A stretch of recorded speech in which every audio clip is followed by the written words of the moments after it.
The biggest haircuts trends for 2023. 1. Intracellular layers. Consider the interior layers as follows. Traditional layers assist produce shape and are exterior, observable, and noticeable.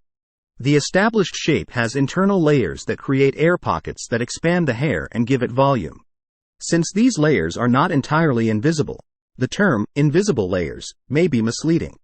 On the other hand, they do extend the hair from the inside, and if done properly, they can give the impression that the hair is fuller and has more mobility throughout. 2. Two-layer butterfly. This year, the butterfly cut is widely popular. 3. Excessive layers. Long layers are one hairdo that is always in vogue. Shaggy lob. 4. With shag-like layers and a collarbone grazing length, the shaggy lob is expected to be a popular cut this year. This easygoing style looks best when worn with long curtain fringe. 5. Quick, fragile layers. This year, extreme lengths will be popular, including buzz cuts, pixie cuts, Pixie Cuts, and full-on shaving of the head.